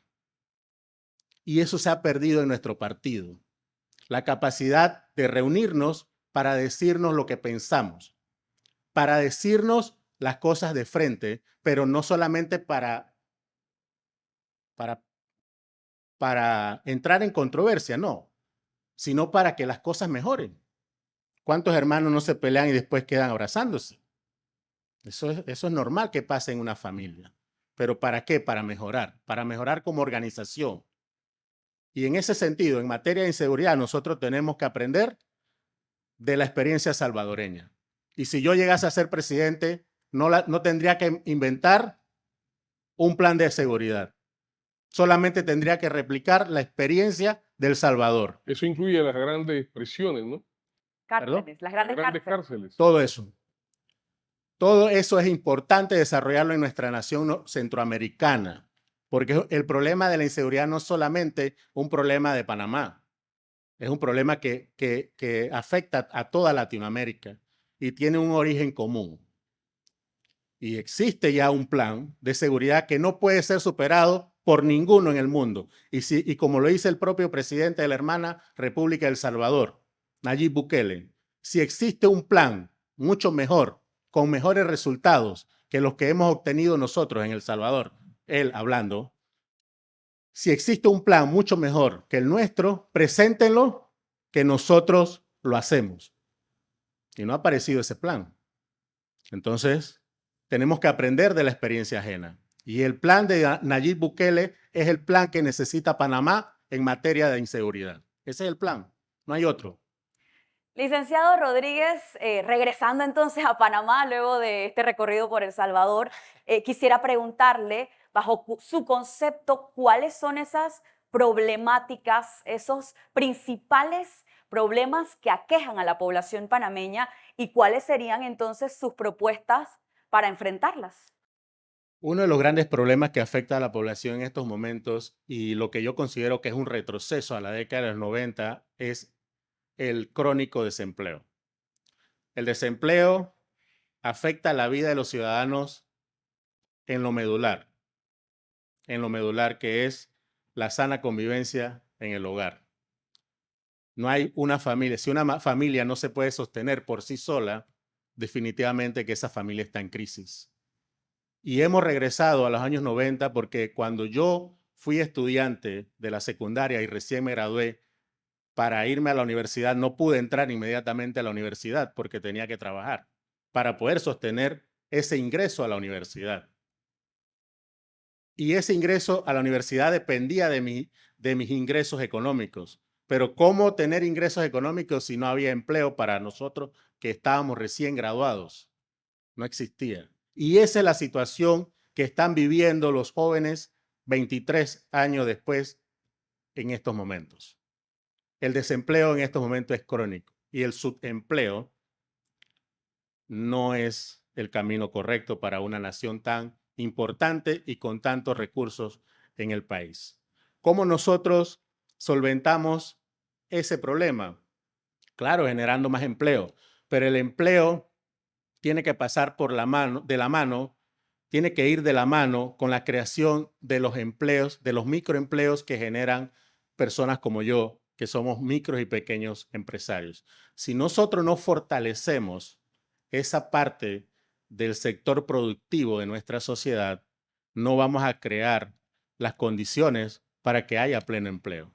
Nosotros en los años 2004, 2005, 2006, en un gobierno PRD, fuimos capaces de reducir el desempleo casi al 3-4%. Eso es un logro importante de una administración PRD y eso hay que resaltarlo. Pero hemos retrocedido 17 años después a niveles de desempleo desastrosos. Fortalecer a la micro, pequeña y mediana empresa es la primera misión de un gobierno bajo mi mandato. Esa es la primera misión. Basado en la experiencia que tengo como microempresario, basado en la crisis que pasamos con la pandemia y basado en la conexión social y el tejido social que mantenemos con personas que tienen esa capacidad de que con un impulso, un buen impulso, puedan generar empleos, no solo para ellos y para su familia, sino para otras personas. Bien, amigos, está planteado, ¿verdad? Ya al final prácticamente de su intervención, un mensaje a la comunidad. Pero en ese contexto sería bueno que respondiera tema de educación, cómo lo ve y cuál es la propuesta que tiene. Bueno, seguimos con el tema de la verdad incómoda. ¿Sí? En los años, a finales de la década del 70, el general Torrijos, con una propuesta torrijista, le planteó a este país una reforma educativa. Esa reforma educativa, hoy por hoy, hubiese tenido a este país en materia de educación en otro nivel. Es lamentable que nuestro país sea uno de los países con uno de los peores desempeños de Latinoamérica en todas las estadísticas que puedan darse en materia de educación. Y la verdad es que eso tiene su razón de ser. Fíjense, yo soy presidente de una asociación de padres de familia en donde mi hija y el año pasado mi hijo eran estudiantes. Ya mi hijo pasó a otro nivel. La niña está en 4º grado, el niño está en 1er año. Y es lamentable que nosotros, viniendo de una pandemia en el 2020 y 2021, hayamos estado recibiendo clases virtuales. Unas clases virtuales para las que nosotros como sociedad y las instituciones encargadas de la educación no estaban preparadas. Ni siquiera las instituciones, las escuelas privadas estaban preparadas para dar clases virtuales. Mis hijos estaban en escuelas privadas y los docentes empezaron a mandar copias y trabajos. Eso no es virtualidad, eso no es trabajo virtual. Las clases virtuales son de otra manera. No lo estuvimos preparados y tanto en la escuela privada y mucho peor en la escuela pública, los niños vinieron con un rezago. En 2 años de pandemia con virtualidad, si los niños se quedan con los que le daban en las clases virtuales, no lograron alcanzar ni siquiera 1/3 de los conocimientos que debieron haber adquirido en una clase presencial. Esa es la realidad. Pero es lamentable que después de 2 años que veníamos de la virtualidad, hayamos caído desastrosamente en una huelga que nos tomó 1 mes de vida. 1 mes más de rezago para nuestros hijos, sobre todo los que están en las escuelas públicas estudiando. Y no quiero que me vean que estoy señalando a un sector en específico. La huelga como tal tuvo sus razones y tiene sus razones muy genuinas, pero yo como padre de familia y más representando a un sector dentro de la comunidad educativa de una escuela, puedo aceptar que después de 2 años de pandemia entremos a una huelga. Y hoy se han estado dando reuniones en todos los colegios porque posiblemente va a darse otra huelga de docentes. ¿Con qué medida usted combatiría eso? Esa huelga de docentes no nos están ayudando para avanzar en materia educativa. Y la medida es, a ustedes el país les paga por trabajar. Si ustedes tienen alguna queja en materia educativa, en materia de infraestructura, de lo que sea, ustedes y los gremios tienen los mecanismos para hacer valer esas quejas, llevarlas, presentarlas. Pero la huelga no nos sirve, no nos funciona. Como gobierno, nosotros tenemos que tomar la medida. No podemos ser víctimas del chantaje de una huelga. Las huelgas son chantaje. Y no podemos seguir en eso. Claro, obviamente, no todo el problema educativo es el resultado de las huelgas. Esa es una de las razones. Y ese rezago del que yo les vengo diciendo y que no logro alcanzar el tiempo porque se me acaba, ese rezago viene de hace más de 20 años, desde la época de los 70, que año tras año los niños vienen perdiendo clases, producto no solamente de las huelgas, sino de otros acontecimientos que se dan dentro de las escuelas que afectan el desenvolvimiento de la carga horaria en los planteles educativos. Muchas gracias, licenciado. Ya estamos de vuelta con otro precandidato. ¿Sí? Así es, esto fue todo. Gracias por su intervención. Muchas gracias. Eres PRD, eso es.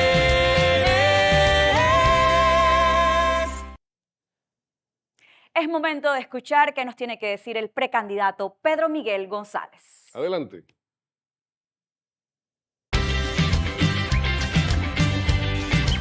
Eres PRD, eso es.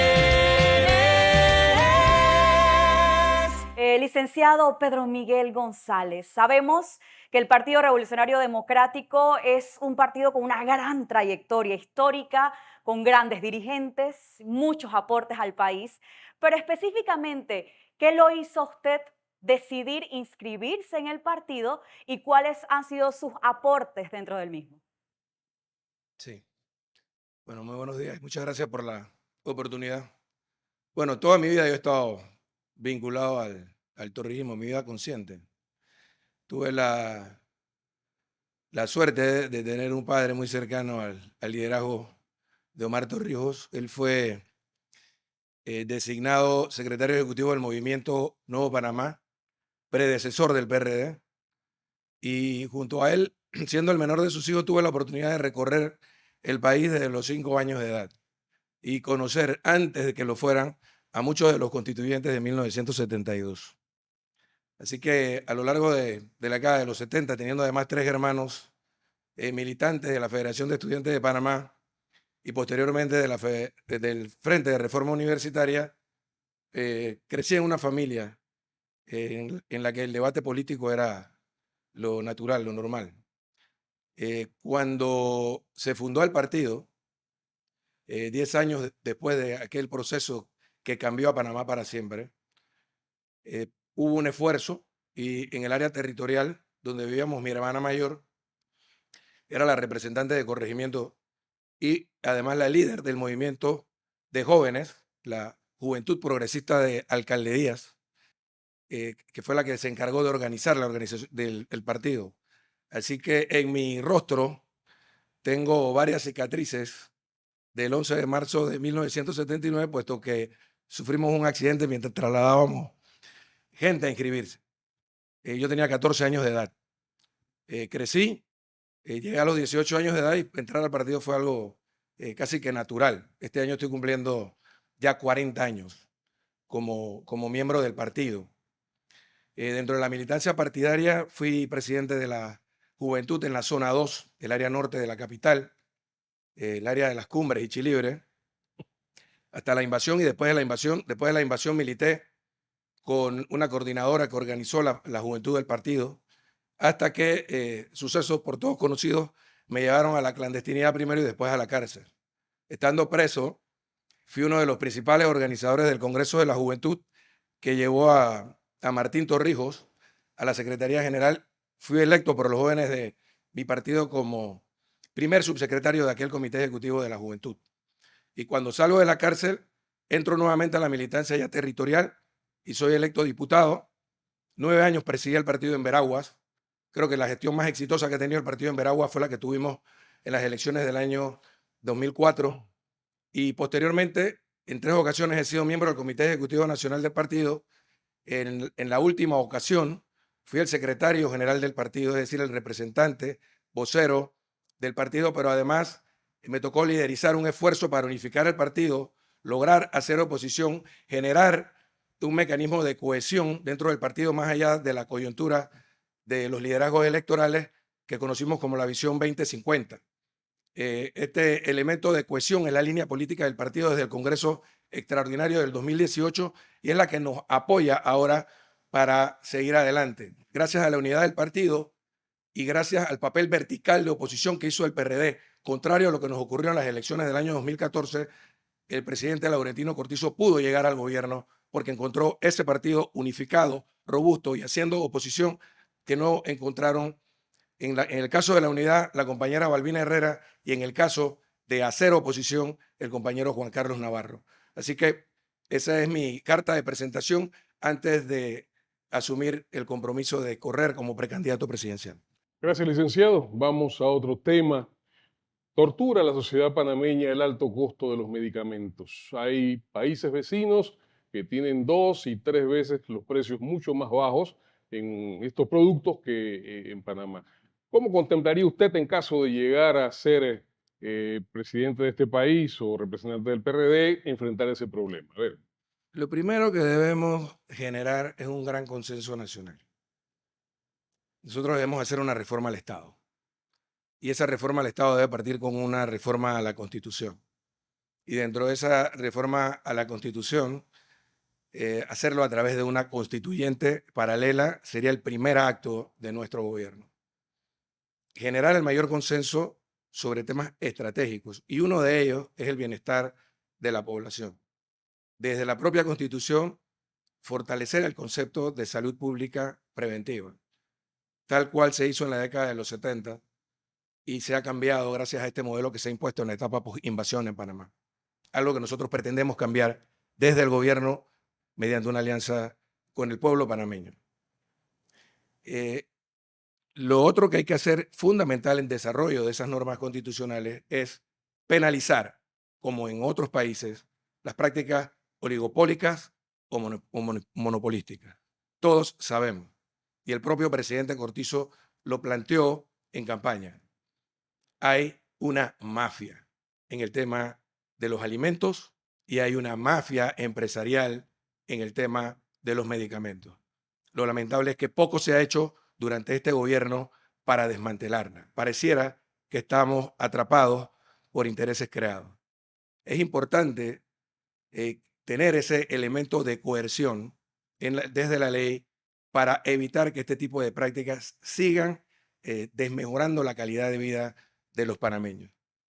La gran pregunta es cómo en países de la región, con las mismas casas comerciales que nos venden medicamentos, encontramos medicamentos 5, 7 y hasta 10 veces más baratos que lo que compramos en Panamá. Y la única explicación es precisamente la burocracia que existe, las normas que existen, y solo bastaría con tomar el ejemplo de países de la región que tienen medicamentos mucho más baratos para implementarlos en Panamá. Revisar cuál es la normativa que establece este tipo de condición oligopólica y este tipo de condición en la que grupos muy ya identificados dentro del mercado y también dentro de la propia administración pública, sea Caja de Seguro Social o sea el sistema público de salud, que existen para desmantelar esos componentes y lograr que podamos tener acceso a medicamentos de manera universal y a precios mucho más cómodos que los que tenemos ahora. Usted, repreguntando y aprovechando un poco lo que acaba de decir, el problema no solamente es el costo de los medicamentos, sino que además mucha parte de la población se queja de que no hay, de que el sistema de salud está obsoleto, de que no le funcionan el tema de las citas. ¿Cómo también ayudaría a solucionar el problema de salud en los pocos minutos que nos quedan? Sí.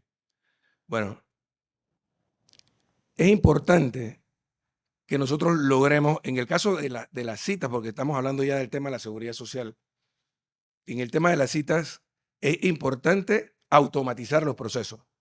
Lamentablemente, hay normas dentro de la propia ley que hay que revisar, me refiero a la Ley 51 del Seguro Social, para poder garantizar que esos procesos sean aplicables. Ya en el pasado, otras administraciones han intentado hacerlo, sin embargo, el manual de procedimiento de recursos humanos hacen inviable la aplicación del proceso. De modo que dentro de ese gran consenso que debe generarse en torno a las reformas administrativas en la seguridad social, debemos hacer las adecuaciones para permitir que esto pueda hacerse.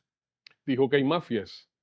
¿Las va a encarar? ¿Cómo las encararía? Por supuesto, con verticalidad, con firmeza, con carácter. Vamos a continuar en el tema de salud, pero pensando en el pasado. La pandemia fue una de las grandes catástrofes, no solamente de Panamá, sino en el mundo. Sabemos que afectó en el sector económico, de salud y muchos otros. ¿Cómo usted hubiera afrontado esta situación de la pandemia de haber sido usted presidente? ¿Qué hubiera hecho distinto? ¿Cuáles hubieran sido sus programas? Pienso que la forma en que inicialmente el gobierno enfrentó la pandemia fue correcta. Es decir, los técnicos al frente del problema. Hubo también una condición impensada para los panameños y para el mundo que le generó mucho protagonismo a algunas figuras dentro del gobierno. Y lamentablemente entonces hubo quienes quisieron sacarle provecho desde el punto de vista político y otros desde el punto de vista económico a la pandemia. Yo creo que eso, el desenlace de esa primera coyuntura que terminó con la salida de la doctora Turner del Ministerio de Salud fue determinante. Le restó credibilidad al gobierno, las figuras cuestionadas se mantuvieron en sus cargos y aquellos que eran reconocidos por la población como los que estaban haciendo el trabajo, poco a poco fueron saliendo del sistema, del programa. Se establecieron una serie de programas que eran totalmente comprensibles, como el bono solidario, como el vale digital y bueno, programas asistenciales desde el gobierno que eran necesarios en un país como que estaba en una situación crítica en ese momento. Nosotros lo habríamos enfrentado de otra manera a lo que se hizo posteriormente porque habríamos actuado con mayor austeridad en el gasto público. Vimos cómo, por ejemplo, al tiempo que todo esto ocurría, se alquilaban vehículos innecesarios en la Presidencia de la República por parte del Ministerio de la Presidencia, 10 millones de dólares en el mismo año de la pandemia, alquilando vehículos que al final los veías en las calles con gente que ni siquiera eran funcionarios públicos. Eso fue realmente lamentable. Creo que lo hubiéramos manejado con mucha mayor transparencia que lo que se hizo ahora.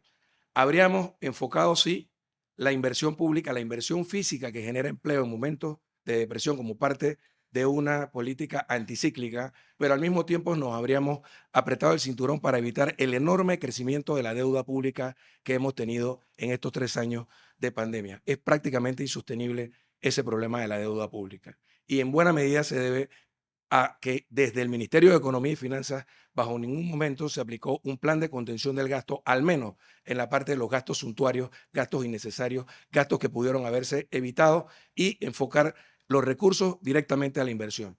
Algo que habríamos hecho también diferente es que en lugar de haber apuntalado el sistema financiero con de los 2.000 millones de dólares que se pidieron inicialmente, los habríamos enfocado directamente a los sectores más deprimidos.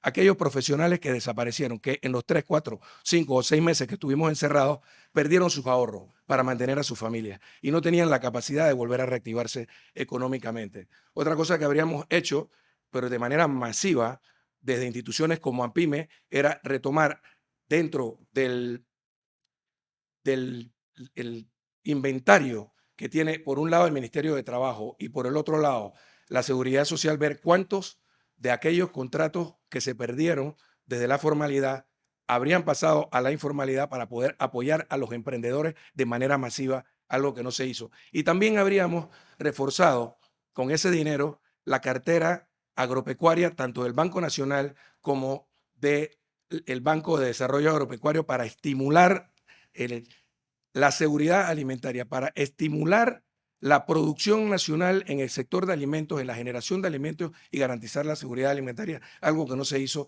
Tenemos un Banco de Desarrollo Agropecuario que cada vez está más deprimido y con menos posibilidades de apoyar al productor nacional, con una superburocracia que hay que resolver. Son temas que habríamos resuelto si nos hubiese tocado la responsabilidad de dirigir al país bajo estas condiciones. Y seguramente tendríamos a un país con mayor crecimiento y mucho menos endeudado de lo que tenemos ahora. Licenciado González, de manera recurrente las encuestas plantean que entre las grandes preocupaciones que tiene la sociedad panameña está el problema del desempleo y el problema de la seguridad. ¿Qué planteamiento tiene usted al respecto? Pues estos son temas todos multidimensionales, ¿no? Al momento que resuelves un problema, ayudas a resolver otro. El tema de la seguridad está íntimamente relacionado con la situación económica del país. En la medida en que nosotros avancemos en la dirección correcta de cara a generar crecimiento y equidad, no solo crecimiento económico con inequidad, que es lo que hemos tenido con este modelo hasta ahora, estaríamos contribuyendo enormemente en las causas, la raíz del problema de la inseguridad. Ahora, hay temas que hay que abordar inmediatamente. No pueden esperar a que el país despegue nuevamente económicamente. Así que, por un lado, es actuar con verticalidad y firmeza contra el crimen organizado, actuar con verticalidad y firmeza dentro de la propia institución, dentro de la fuerza pública, para detectar con trabajo de inteligencia cuáles de los miembros de la fuerza pública pudieran tener alguna vinculación con el crimen organizado y desmantelarlo. Adicionalmente, dentro del paradigma que queremos cambiar en este modelo, está el concepto de participación ciudadana. Anteriormente, durante administraciones de forma exitosa en el pasado, se ha involucrado a la ciudadanía en la solución de los problemas, como por ejemplo el de la seguridad. Entonces, retomar programas como el que anteriormente existió de vecinos vigilantes, pero ahora con la sociedad organizada. Dentro del cambio paradigmático que nosotros estamos planteando eso, el poder ciudadano. Es decir, darle mayor participación a los ciudadanos en todos los aspectos de la vida nacional. En la medida en que tengamos una población compenetrada con las políticas públicas destinadas, no solo en el tema de la seguridad, pero como hablamos de la seguridad en este momento, con ese tema, estaríamos con muchas mayores capacidades de poder hacer inteligencia en los barrios y en las comunidades y poder detectar aquellas personas que hay que ir procesando, si se quiere, de manera judicial. Así que con una sinergia, gobierno, fuerza pública y ciudadanía es la que nos puede permitir tener mejores condiciones. Además de todas las políticas públicas que habría que aplicar desde el Ministerio de Desarrollo Social de una manera mucho más proactiva que la que tenemos con los programas asistenciales, sino con la presencia permanente, como lo tuvimos con la antigua Dirección General de Desarrollo Comunitario en el pasado, para estar mucho más enlazados desde el gobierno con las propias comunidades y poder abordar los distintos temas. Uno de ellos, por ejemplo, también es el tema de fomentar el deporte recreativo, el deporte comunitario, el deporte que nos permita a nosotros desde la infancia y la adolescencia rescatar a nuestros jóvenes, darle un sendero distinto al que en el día de hoy tienen con pandillas y otro tipo de situaciones que han generado inseguridad en el país. ¿Ha habido algún avance en el último periodo en este gobierno PRD en la materia que le hemos preguntado? Bueno, mira, si lo ha habido, lo desconozco. Las cifras que hemos visto plantean, y las encuestas sobre todo que estamos viendo, plantean que el problema de la seguridad sigue siendo una de las prioridades en Panamá. Tres temas fundamentales, los mismos que teníamos hace 20 años, el tema del desempleo, el tema de la economía, el tema de la corrupción y el tema de la seguridad son los tres problemas principales que tiene el país. Creo que en 20 años es poco lo que hemos progresado. Quizás en el pasado, durante otras administraciones, pudimos haber mejorado, pero en el retroceso lo hemos venido teniendo durante los últimos 13 o 14 años. Licenciado Pedro Miguel, ha adelantado ya un poco la siguiente pregunta, que ya hemos hablado de algunas problemáticas, el tema de la seguridad, los medicamentos, pero a su parecer, ¿cuáles siguen siendo esos principales problemas que afronta la población panameña? Y lo más importante, ¿cómo le daría solución a ellos? El principal problema que enfrenta Panamá es el problema del desarrollo con equidad. Dentro del modelo actual es imposible resolver el problema. Si el 11 de junio este partido no da un vuelco real hacia el torrijismo, hacia la senda de la articulación con los actores sociales con los que nos articulamos durante la década de los 70, las elecciones del 2024 serán de mero trámite para seguir con más de lo mismo. nosotros nos estamos planteando para resolver el problema del desarrollo y de un desarrollo con equidad, un cambio realmente paradigmático. Como lo mencioné anteriormente, convocar a una asamblea constituyente para balancear los poderes del Estado. Hoy tenemos un superpresidencialismo que asfixia la independencia de los órganos del Estado y por la vía presupuestaria limita la acción de las entidades de control. Entonces, necesitamos darle autonomía financiera y presupuestaria al órgano judicial, al Ministerio Público, a la Contraloría General de la República, a la Asamblea Nacional, a la Defensoría del Pueblo, al Tribunal Electoral, a la Fiscalía General Electoral y si tuviese rango constitucional también a la ANTAI, de modo que pudiéramos nosotros establecer mecanismos desde la Constitución que nos garanticen controles para que haya un gobierno que utilice los recursos de manera honesta, transparente y eficaz. Por el otro lado, impulsaríamos dentro de este concepto de participación ciudadana un verdadero proceso de descentralización de la gestión de gobierno, empoderando no solo a los gobiernos locales con recursos desde el presupuesto y no con el impuesto de inmuebles como se financia ahora, sino con recursos millonarios en cada uno de los distritos del país y empoderar a los ciudadanos para que dentro del concepto de presupuesto participativo sean estos los que juntos con sus autoridades locales puedan ser actores y gestores de su propio desarrollo. Es decir, es un nuevo concepto, algo totalmente distinto a lo que tenemos. Las comunidades organizadas con sus autoridades locales determinando su progreso y además con la capacidad de fiscalizar año tras año la ejecución de esos recursos. Es decir, con mucho menos podríamos hacer mucho más. Algo parecido a lo que hizo Omar Torrijos con su generación en la década de los 70. Algo distinto a lo que tenemos ahora. Antes de Torrijos teníamos un modelo en el que la política era un negocio. Ahora, en la etapa post-invasión, hemos vuelto al mismo modelo, solo que ahora en un país mucho más rico y mucho más grande.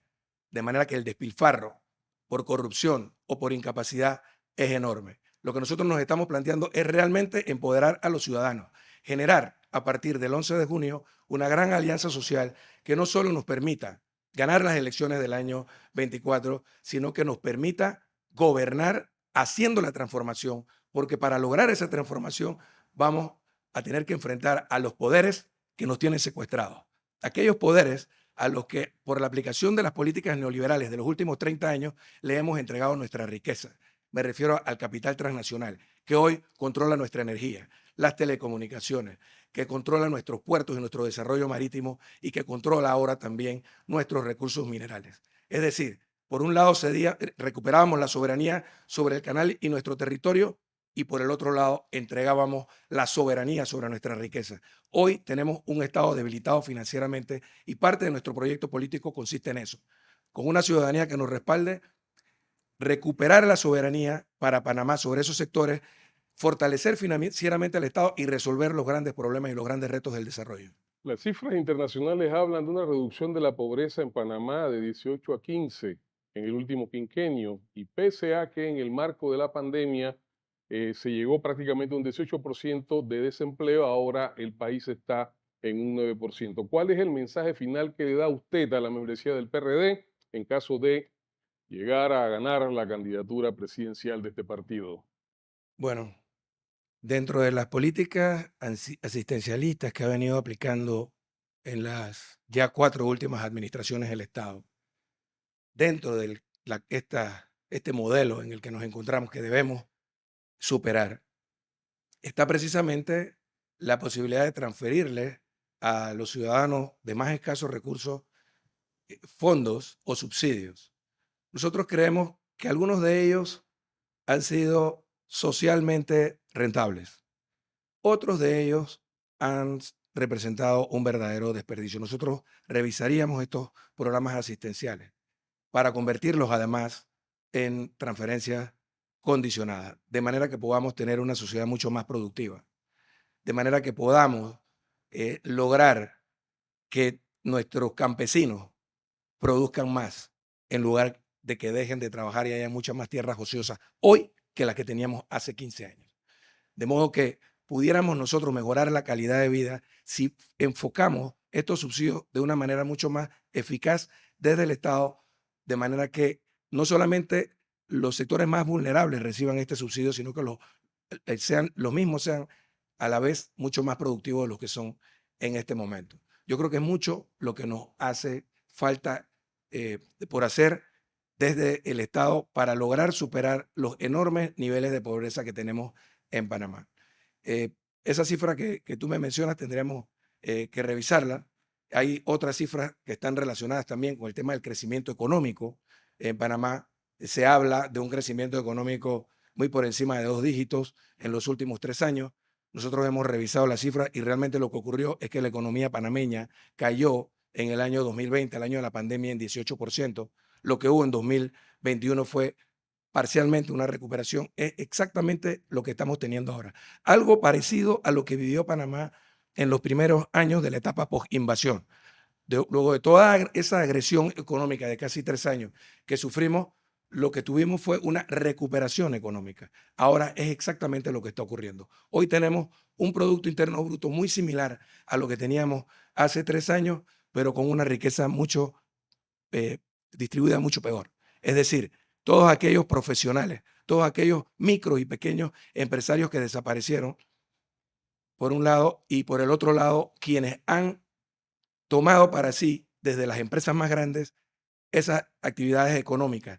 De modo que hoy, si teníamos una desigualdad o una inequidad social en el año 2019 alarmante, la que tenemos hoy en Panamá es mucho más alarmante que la que teníamos hace 3 años, y por eso urge el cambio estructural que nosotros estamos planteando. Y pensamos que el único partido que estaría en capacidad en este momento histórico de cambiar este modelo, de hacer el ajuste estructural que Panamá requiere con una gran alianza social, es el partido que fundó Omar Torrijos. De hecho, para eso fue creado este partido, no para jugar a la democracia electoralista y clientelista que estamos jugando durante los últimos años, sino para convertirnos en el instrumento de transformación de la sociedad hacia ese ideal que nos planteó Torrijos, hacer de la riqueza nacional el mayor uso colectivo posible, algo que no estamos haciendo, algo por lo que lo estamos defraudando a él y a todos aquellos que creyeron en este proyecto político. Por eso es tan importante esta elección primaria.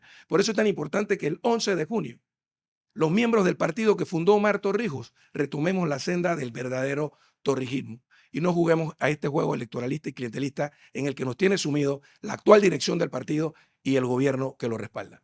Muchas gracias, licenciado. Gracias, Madeleine. Gracias, señor Julio. Estas fueron las palabras finales, el mensaje final que le deja el precandidato Pedro Miguel González a todos los miembros del partido PRD.